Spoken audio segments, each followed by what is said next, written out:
最近プーチン大統領は仲間のならず者国家たちから支援を受けてニヤニヤしてるようだけど、彼のことは絶対に裁判にかけてほしい以上。戦争がどんな終わり方をするにしろ、プーチン大統領には裁きを受けてほしいと思っちゃうよね。国際刑事裁判所、つまり ICC は戦争犯罪、ジェノサイド、人道に対する犯罪、侵略の犯罪に関与した個人を提訴する権限を持っているんだけど、実際に裁判にかけるためにはたくさんの壁を乗り越える必要があるんだよ。誰が見てもやりすぎなプーチン大統領は即裁判にかけても良さそうなのに、つるっとチャンネルが始まるじょ。それができたら良いんだけどね。まず ICC は加盟国に対してだけ管轄権を持っているんだよ。ロシアは ICC のローマ規定に署名したけど同意手続きをしていないから ICC の管轄権に正式には服していない。署名した時点で効力発揮してくれなきゃ困るじょ。でも国際社会の圧力や特定の状況下では非加盟国の国民も ICC の管轄下になる場合があるんだよ。じゃあ今すぐにプーチン大統領も。でも被告が ICC 加盟国の領土にいない限り逮捕力はないんだよね。なら彼を加盟国の領土に引っ張り出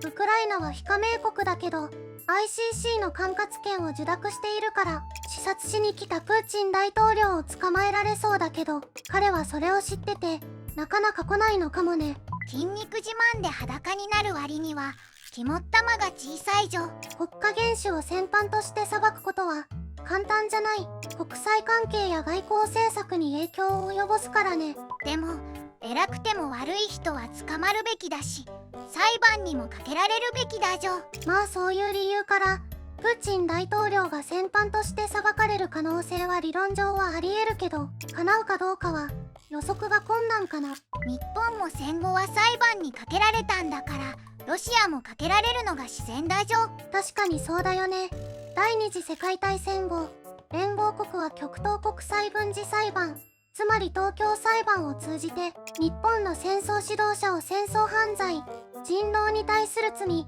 平和に対する罪で裁いた。そしてこの裁判は国際法における前例として戦時中の行動に対する国家や個人の責任を問うためのものだったよ。さっきも言ったように現代の国際法体系では ICC が戦争犯罪や人道に対する犯罪に対処する機関になっているんだけど、ロシアが侵略国家として裁かれるかどうかは複雑な要因が絡むみたい。なかなか裁かれ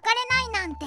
ずるいじょ。ロシアを裁くことの障害になっていることの一つに国連安全保障理事会の常任理事国の拒否権っていうのがあるよ。出た。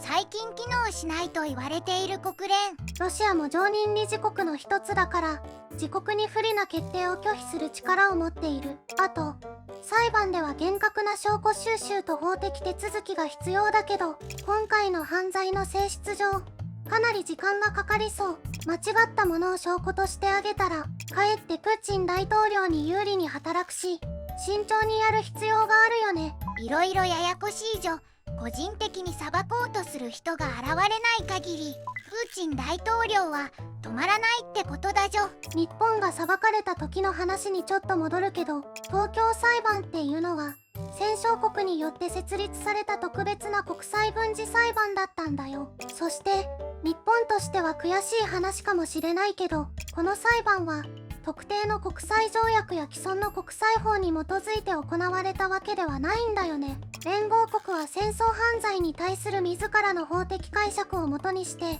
この裁判を組織したらしい。負けた方は黙って従うしかなかったじょ。裁判の根拠となったのは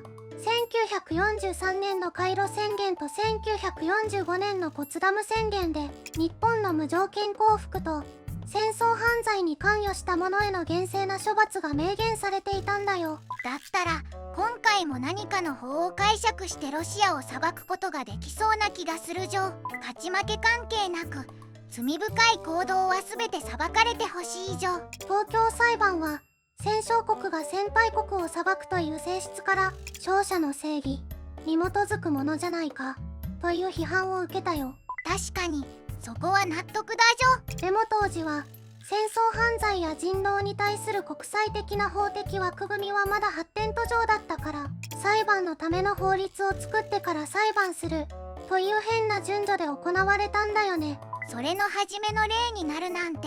日本はついてなかったじょ。だから裁判が事後法じゃないかっていう声も出たよ。でもこの裁判は現代の国際刑法の基礎を築いて、戦時中の行為に対する個人の責任を追及するという重要な前例を作ったし、戦争犯罪、人狼に対する罪、ジェノサイド犯罪、侵略の犯罪に対する国際的な認識を高めることに貢献したわけだから、ロシアのような国を裁く時には生かしてもらわないと困るよね。裁かれてロシアは軍隊も核も持たない静かな国になればいいんだじょ。当面の間だけでもそうなってくれるといいんだけどね。今回のつるっとチャンネルはここまで。よかったらいいねとチャンネル登録をお願いします。また見に来てね。